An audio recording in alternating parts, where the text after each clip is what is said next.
everyone. My name is Christy Craig. I'm the publisher at Hidden Timber Books, and I want to welcome you back to our small press author reading series.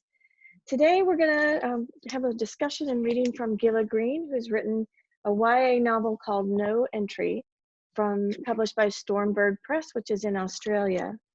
And just to give a quick introduction of Gila, she's a novelist, a teacher, and an editor. She was born in Canada and lives in Israel, and No Entry is her fourth novel and the first in an environmental series.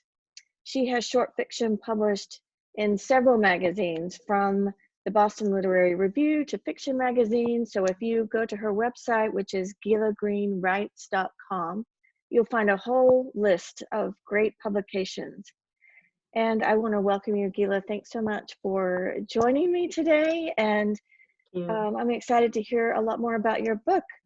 So I thought first I would ask you a little bit about Stormbird Press. Right. So Stormbird Press is an Australian nonprofit, and everyone who worked for that press is either an animal conservationist or a specialist in animals in some way. They are located on Kangaroo Island in Australia.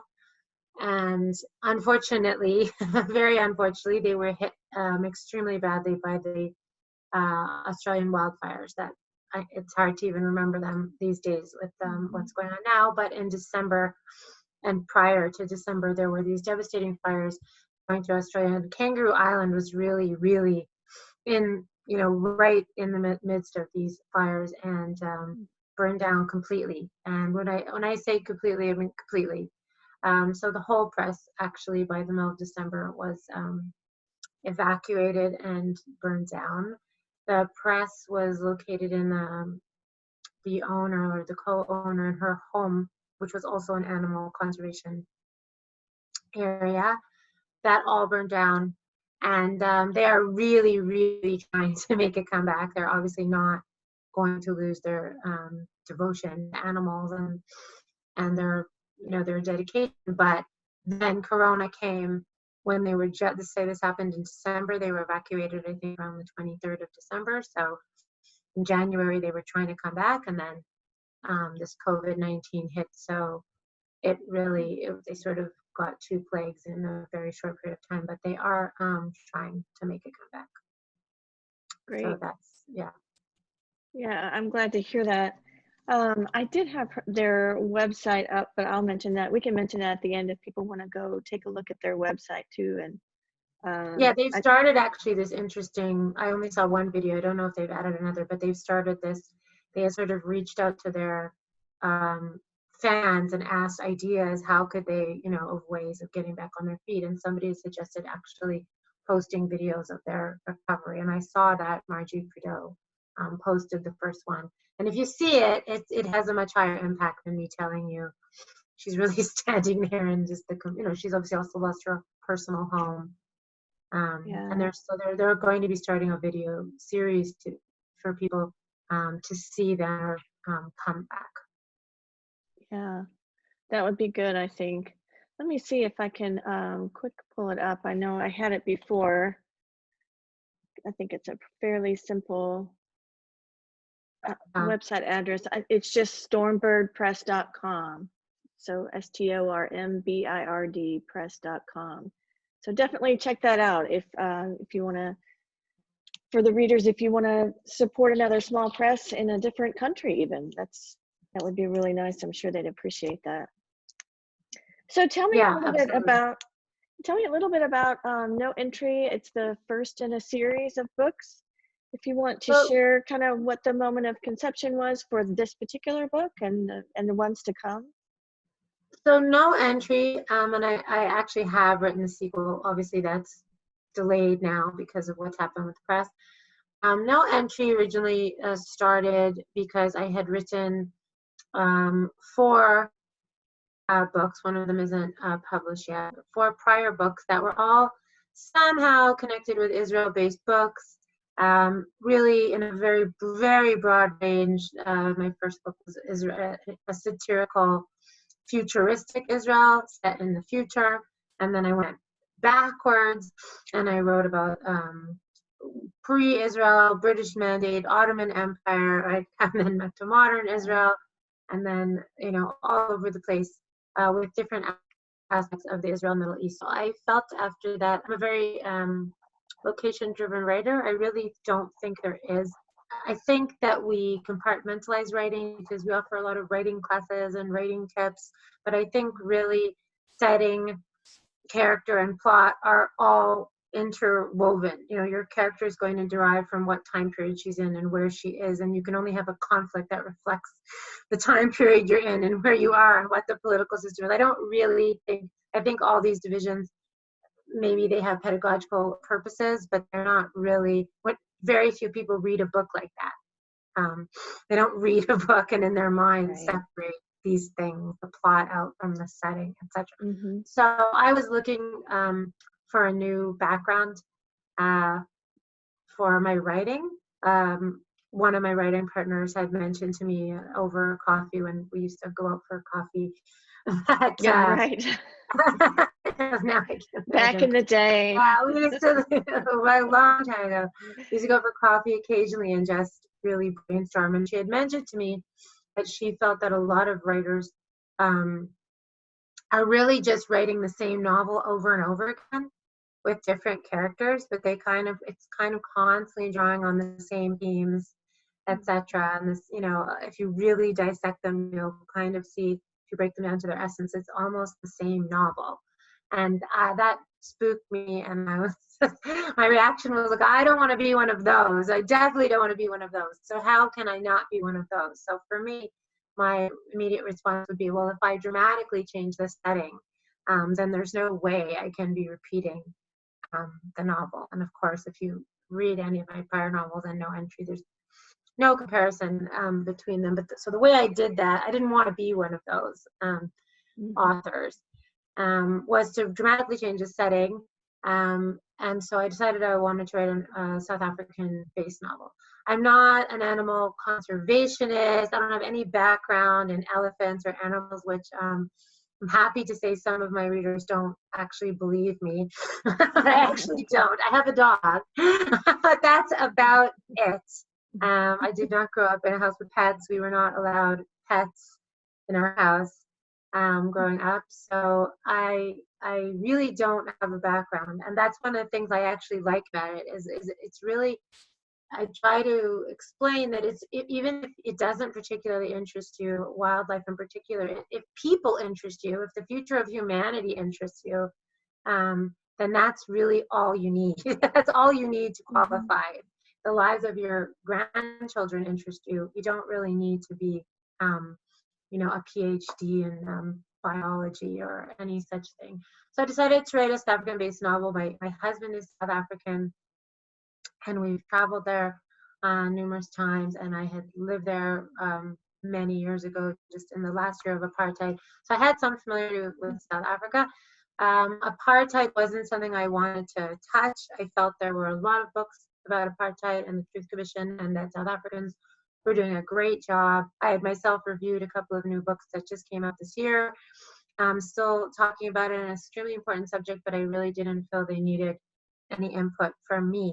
And then it struck me that when I think about South Africa, I immediately think of the wildlife. I actually don't immediately think of apartheid because it's already a little bit farther back in memory for most of us, even though obviously it's still extremely important, but it's a little farther back.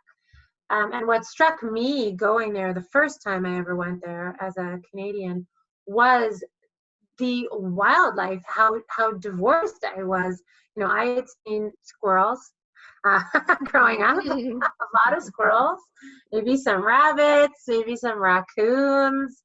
And then I had lived in Israel, so there is more exposure there, but nothing like the first time I ever went to Kruger Park, which is a game reserve that's larger than all of Israel.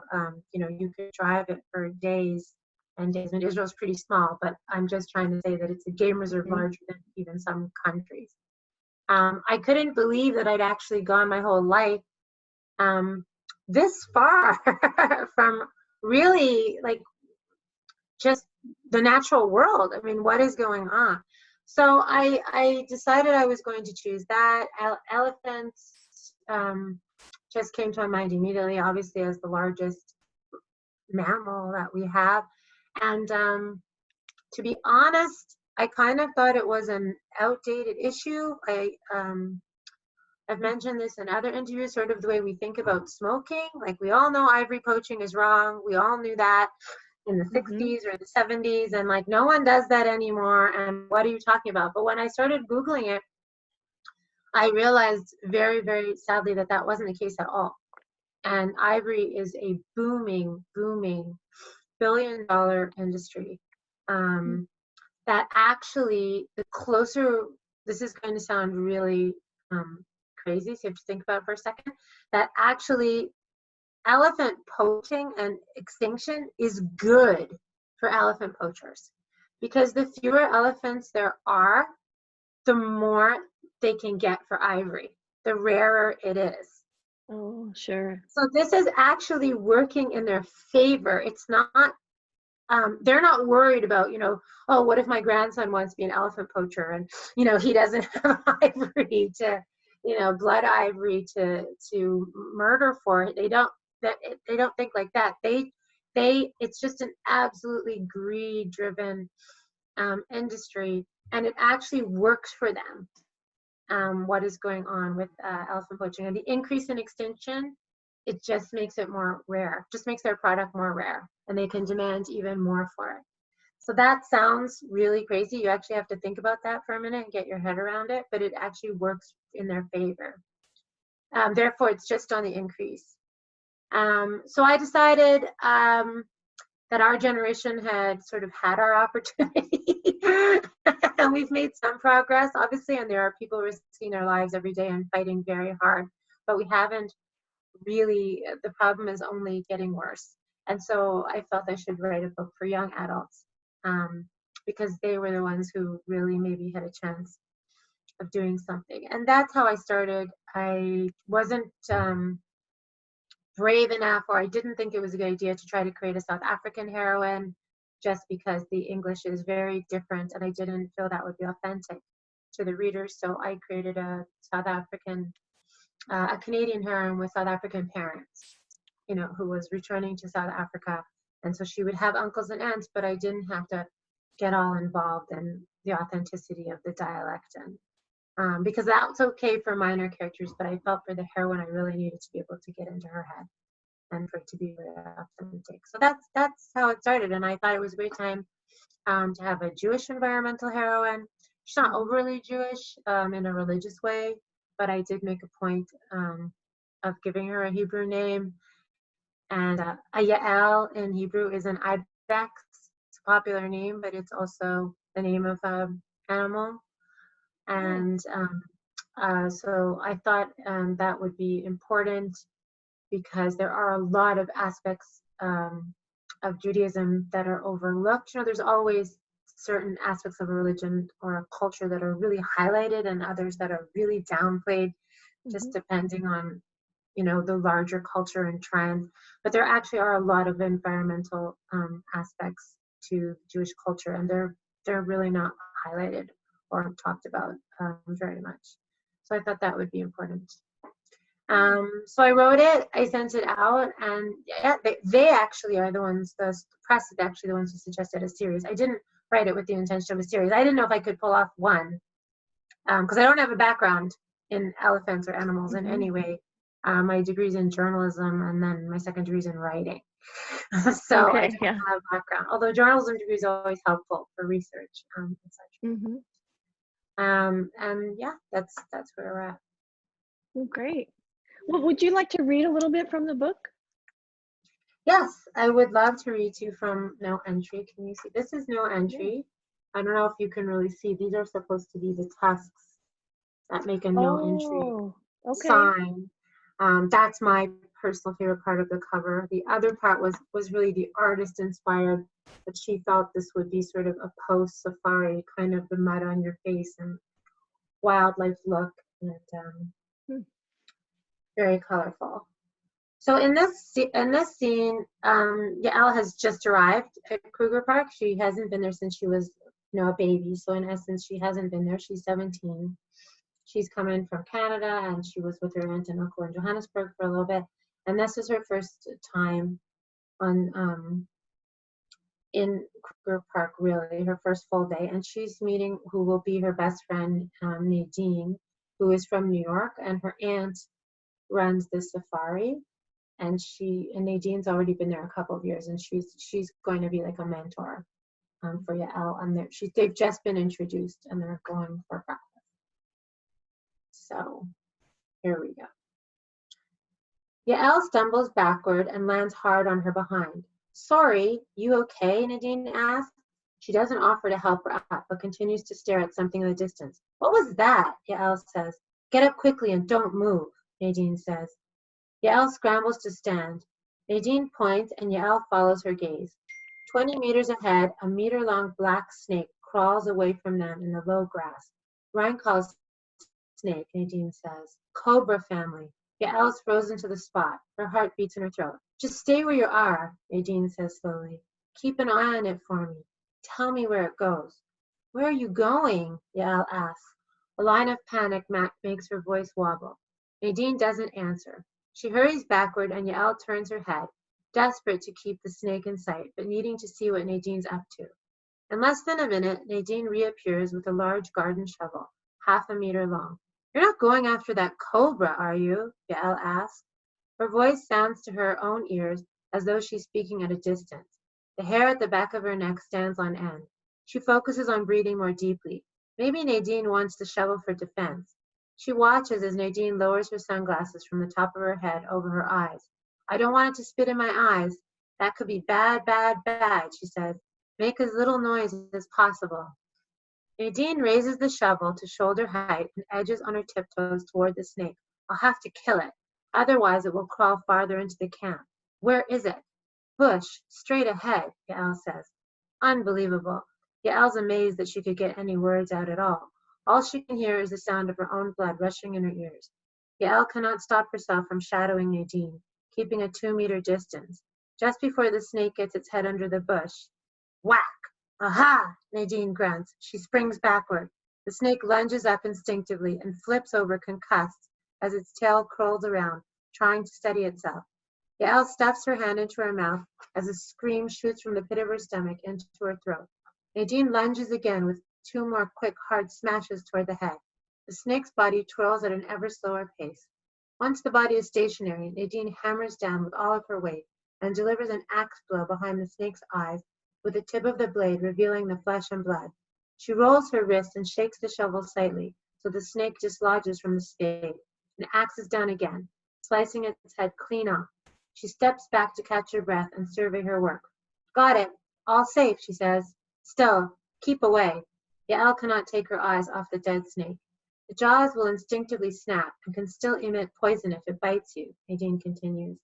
Yael stares open-mouthed as the snake's jaws twitch before snapping open and closed once, twice, 3 times, sending chills down her spine. She imagines the reptile struggling to resurrect itself back to life in vain. As though shoveling snow, Nadine picks up the body of the snake and the head. Both of them mix with sand and walks toward the back fence, about 10 meters away. She lines her shoulders up with the fence and, with a slight backswing, hurls her load over it. Yael cringes as the body rises in the air, as though still alive, before landing with a thump on the other side of the fence. Her stomach is liquid, and it's all she can do not to throw up. Let's go, Nadine says.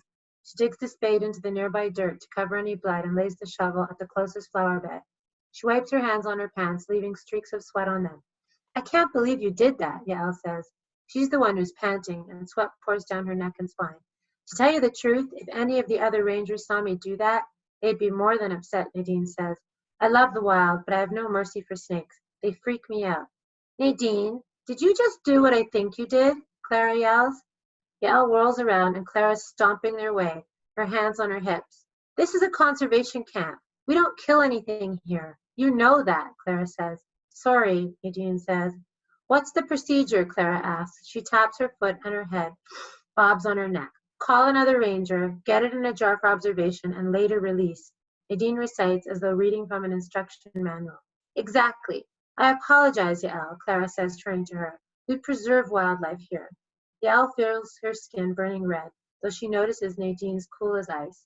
I came to deliver your breakfast trays myself. Just as well I did, Clara says. Nadine loops her arm through Yael's. Yael's body tingles. I'm starved, Nadine says. Yael allows herself to be pulled back toward the media room, though she can't imagine chewing and swallowing anything, let alone keeping it down. Already she's longing for higher hiking boots. These ankle ones aren't smart. You're one brave girl, Yael says to Nadine when she's sure Clara is out of earshot. Nadine throws her head back. She laughs. Yael laughs with her, and it's a relief after what she's just witnessed. Though anyone can see, Nadine's not only brave, she's someone to be admired. So Wow. that's and the idea is really to make you feel like you're at Kruger Park. Yeah, definitely. It's also meant to be, an educational book. I was hoping to get the book into high schools, that sort of thing, because I try to, not have it read obviously as a text, as an academic text. It's the novel, but to weave in that sort of information about snakes, elephants, all different wildlife Yeah, as you're reading. that's interesting. I would never have, I mean, this is just a simple thing, but I would not have thought that, that they would keep a poisonous snake alive if it's headed toward the camp. I would have assumed that, you know, that killing the snake would be normal. But Yeah, no. yeah, so that's, I mean, like you said, there's so much to learn that we just really don't even know. We just assume because we live in the city and we're afraid of things or whatever it is. So, wow, that was very tension filled. Okay, great. Well, yes, that was also, Nadine's kind of the bravado. She's got her own issues, but they're going to become best friends, and you see her again in the sequel. It's kind of a foreshadowing, because in the end, when Yael's really in trouble, she has to debate whose side Nadine is really on. Because Clara, the other character you met, is Nadine's aunt. So, sort of where do her loyalties lie, with her aunt or with her friend? There are still the regular teenage issues in there. There's a boyfriend. There's the friendship issues. I didn't want it to be a book that only someone who was particularly interested in wildlife would read. But it's supposed to be also a teen book, a teen going on an adventure to a new place.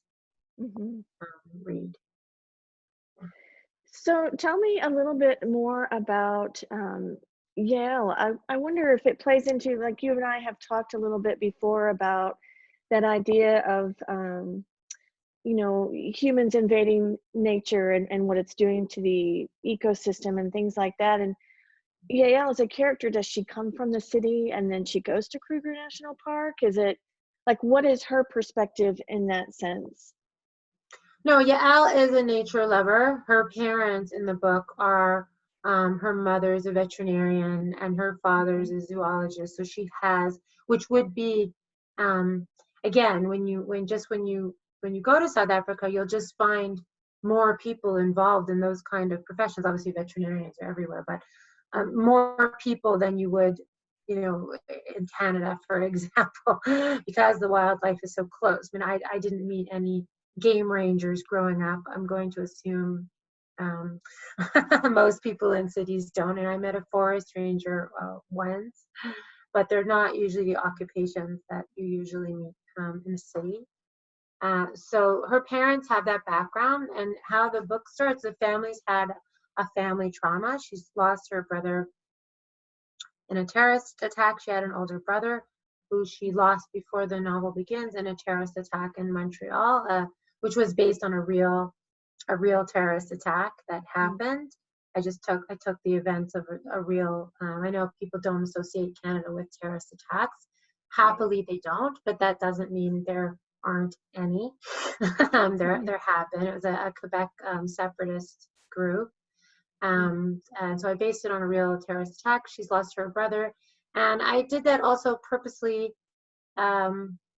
because I was trying to connect this idea that, again, that people, we live in a very compartmentalized world.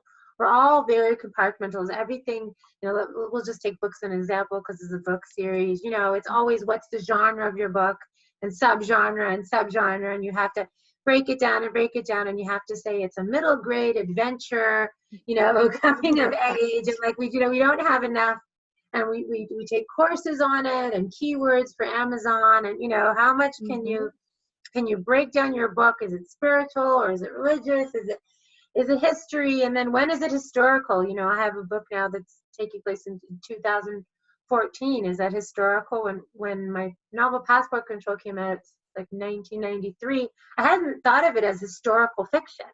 Right, Since 1993. Yeah. And suddenly people are saying, oh, she writes historical fiction, let's say in reference to that book. So we're constantly, and of course we need to do that in a certain way because the world's becoming so complicated and so sophisticated that that's something we can deal with it. But I was trying to sort of put a little chink in the wall about that these types of people who will slaughter, let's say, for example, there are 55 elephants slaughtered for their ivory every day, every single day. So there's a real crisis that people we don't realize that elephants would live till 60, 70 years old. Maybe we're used to dogs or cats and we think 18 years is long or whatever. These are creatures that have this whole generation's lifespan. And I mentioned to you in a previous conversation that the older they are, the longer their tusks are going to be. You're trying to kill adults so that you can make more money. They're matriarchal societies. So when you kill all the adults in their societies, it's as if you're having a society that has to be raised by adolescents, by kids. You're taking all the adults away. And they have this, vast resources of knowledge that they give to the next generation. So you're not killing one elephant, you're actually destroying an entire family and all the knowledge they would have. And there's, so many things. Elephants, we know they mourn their dead, and there are many, many things going on in elephants' brains that we don't understand, and that they've even documented how elephants know, and they've even tried to hide their tusks now.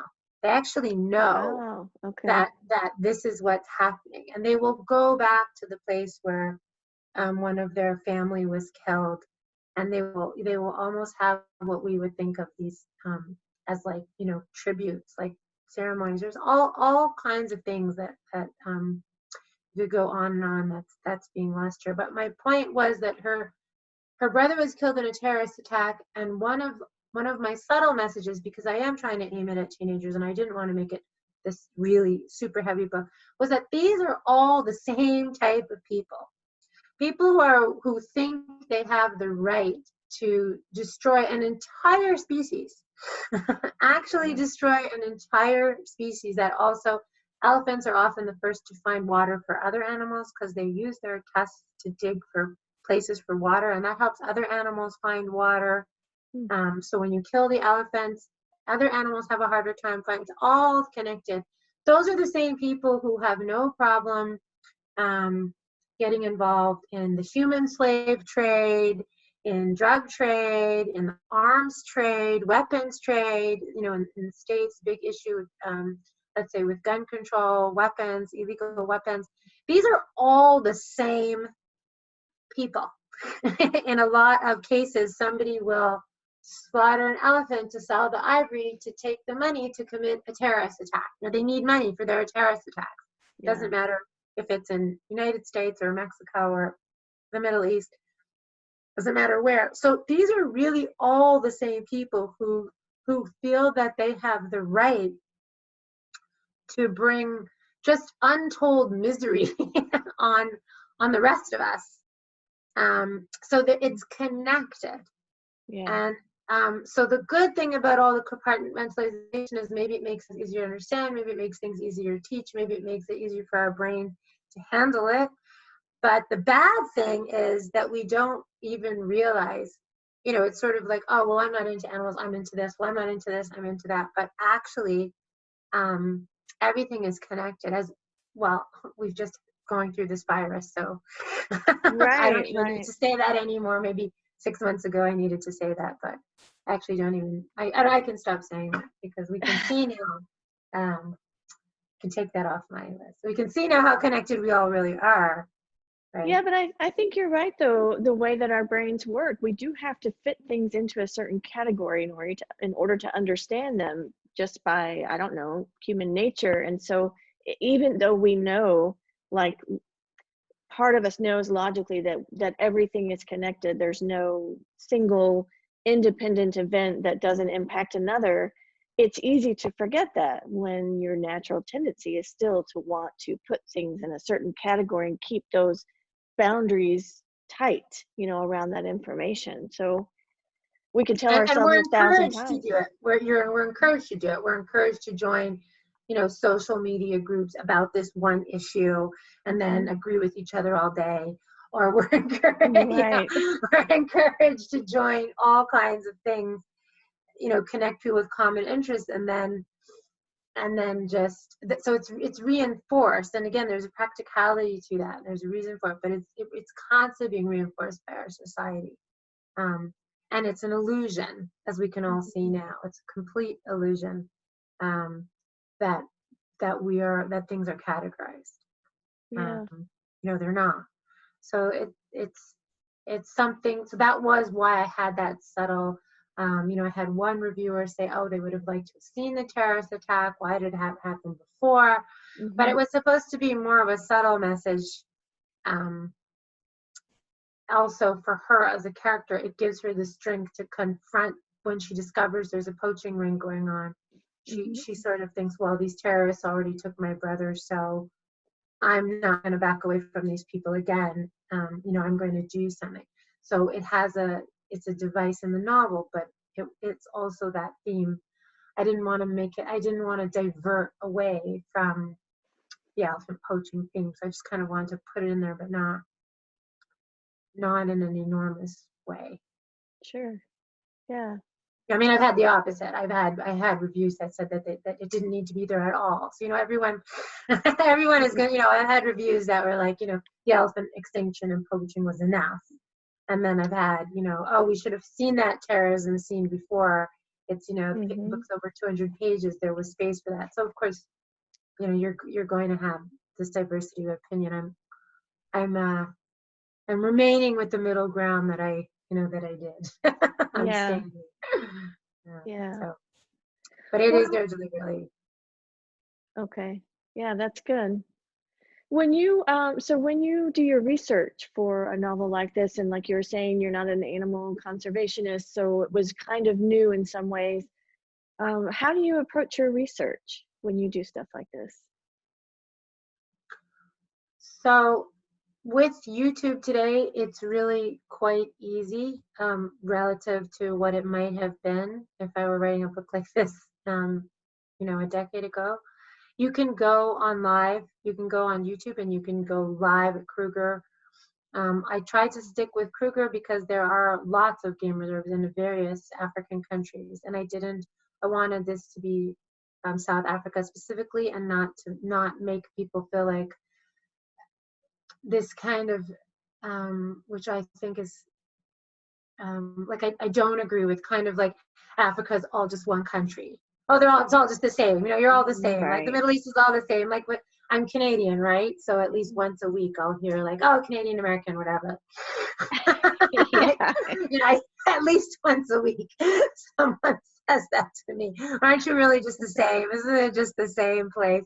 Um, they probably don't say that to Americans about Canadians, but they definitely do the other way around all the time. Well, you sound American. It's the same to me, and that's it. So I don't think that that's okay to just put everybody in one. Obviously, we have a lot of things in common, but there are differences. So I didn't want it to feel like anywhere Africa, Mhm. which you can easily slip into because obviously Kenya, I mean Nigeria, these kind of events are everywhere.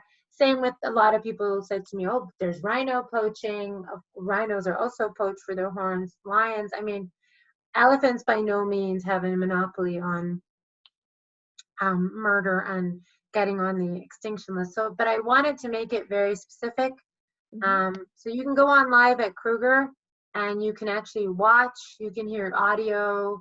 It's actually amazing. I mean, you can Google and hear like audio night sounds of Kruger, and you can just turn off the lights in your room and press the audio and you can listen. I've been to Kruger, so I had memory, obviously, of being there. I did fly to South Africa. I didn't make it to Kruger. It was the wrong season, but I was in Cape Town during the writing of the book to kind of refresh my feeling of authenticity of being there.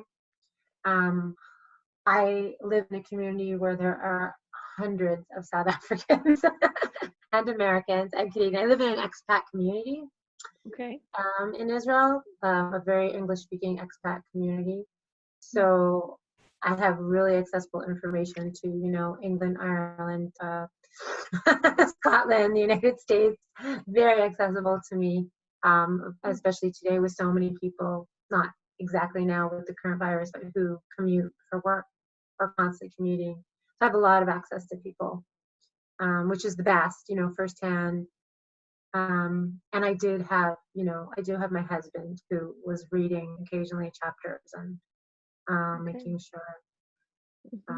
sure that we were, you know, helping me with the maps and the distances. I'm not great with maps. So I had to have a lot of maps open, maps of Kruger, maps of the distances just to the airport to little cities. I work a lot with maps when I write, generally. I try to keep the distances really accurate. You know, if the airport's X amount of miles away, I try to really keep it that many miles. If there really isn't a gas station, I try that there really wouldn't be a gas station. I try to use maps a lot. I think it's actually really important because, again, I'm very location. I think that you would be hard pressed to go up to 10 people and ask them what's their favorite book without them mentioning the location. Yeah, I think that's true. That's a very good point. And therefore, the location is a character in the novel. And so the same way you can't have a character that's like 1 minute outgoing, 1 minute she loves piano, 1 minute she hates piano. So the setting has to be accurate as much as possible. So your next book in the series, where is it set, and what, you know, if you can just give us a hint of what is to come. So I decided that I was going to write a no series, just kind of trying to say no to this daily slaughter of elephants for their ivory, which again is not benefiting us in any way. There's no argument. It's not like some kind of arguments you might see now, even with the COVID-19 about experimenting on animals, not experimenting on animals. We take their ivory and we use it for trinkets. Yeah.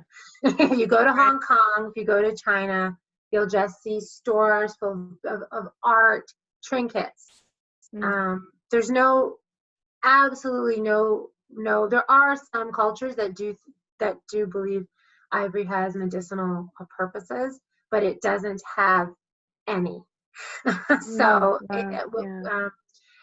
therefore I thought I would write a no series. This was no entry. The next book is called No Fly Zone. And it does take place again in Kruger National Park. The third one, I believe I'm going to have to move it. And I would actually love to hear from readers where they think it would like to be moved to, whether to follow Nadine back to New York or Yael back to Canada, or maybe a city in South Africa because of the holdup, because of the fires and Corona. I want to get the second one out and get feedback before I start on the third one. But in No Fly Zone, I didn't want to do, Yael is part of an elephant conservation program. So she's training to learn how to be an elephant conservationist. I didn't want to do the same program. Obviously, that didn't seem like a good idea. So it's a drone training program where she is helping to train overseas students, exchange students who come and learn how to use drones. Because Kruger is such a vast place, there's just no way that humans can monitor it all the time. So they do use drones to monitor the skies over Kruger, looking for poachers. And unfortunately, poachers also use drones. But drones are one of the ways that we can monitor wildlife, especially at night. They, when it's harder for us to see, and obviously can cover way more ground. We just don't have enough manpower for rangers to be everywhere all the time.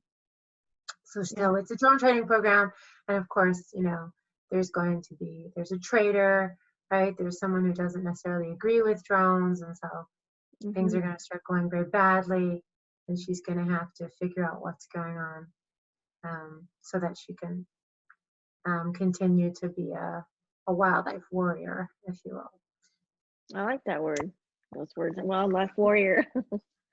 Well, that sounds really cool. I love the reading that you gave today, and I do, encourage readers again to go to Gila's website, gilagreenwrites.com, and check out this book, and then keep an eye out for the next one in the series. I wanted to ask you too, just for fun, when you're not writing, what books do you have on your table? What do you like to read outside of research and things like that? What do you enjoy? Oh my gosh, that's such a good question. I'm actually suffering because there's a library, honestly, 1 block from my house, and it's been closed. Oh yeah. all this going on. There are things that have been opening up, but the library has yet to open up, which for me, everyone's talking about schools and jobs, and that's all absolutely true and important, but the library's closed, which is really hard for me. So I am a really eclectic reader. I'm going to confess that until I was about 30, I was a book snob. I think it happens to a lot of English majors. Like my first degree is Bachelor of Journalism and English Literature. I'm going to blame it on that. So I'm going to blame it on that. And, for a long time, I only read what's called, again, going back into the category, literary fiction.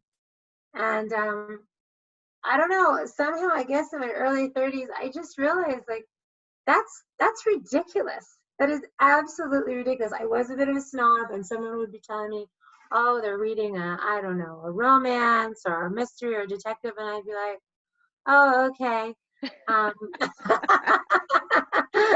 Like I never really a snob about reading.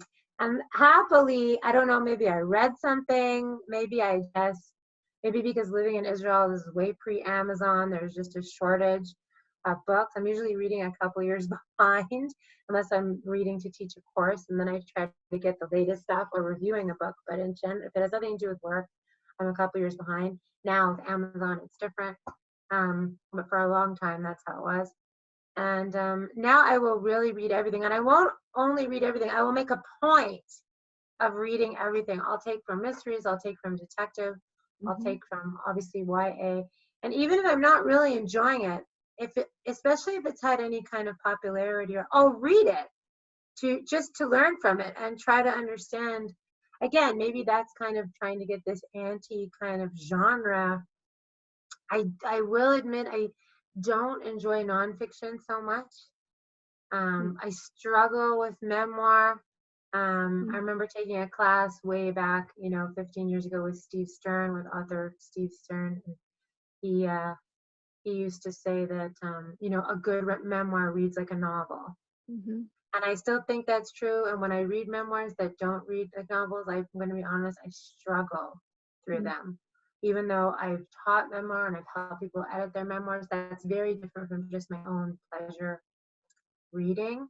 And obviously, if I do help people with them or teach it, I try to get them to write it like a novel as much as possible. I do struggle with the nonfiction. I don't read a lot of nonfiction. The news is probably enough for me. Israel's a big news. It's a big news society. It's a whole group of people addicted to the news. I'm not great at that. I try. I think that's all that matters. You try, and it's interesting. Yeah, I just picked up a book that I probably, like you said, I would normally in the last 10 years never have picked it up and kind of poo-pooed it. And I found that I really am enjoying it because, it's an author who's done a ton of research. And so, like you said, location is so important. And the time frame and things like that. So I'm finding that certain books that I might have not noticed before, I'm intrigued with, because there stories, no matter what they are, if it's romance or if it's mystery, if it's told really well, it doesn't matter what genre it is. It's just, you're pulled in no matter what. So I think that's really, great to hear and to talk about. And we did a talk yesterday that was, a couple of different small press editors and a book that was young adult and middle grade. And the discussion was about writing these stories that are not your typical children's literature or young adult literature, and how important that is to reach out to these younger readers with topics and ideas that they would miss if there weren't authors like you and these other authors like yesterday writing these stories outside of the box, like what you're kind of talking about, not wanting to be pinned into a certain kind of story or certain theme throughout, just because it keeps us engaged in everything around us, not just this one track mind of what we're used to or what we think we really like best. It's really good to branch out like that as an author and a reader. Yeah, I love international fiction. I like reading Irish writers, Jamaican writers.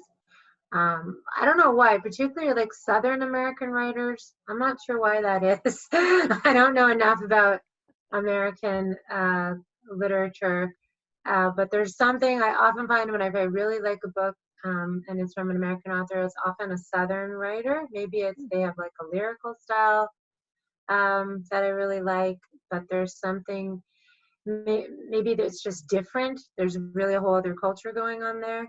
It could be also reflect, like I said, I live in such an expat community, so it seems natural to me to be reading, I could be reading a South African writer or a Russian writer,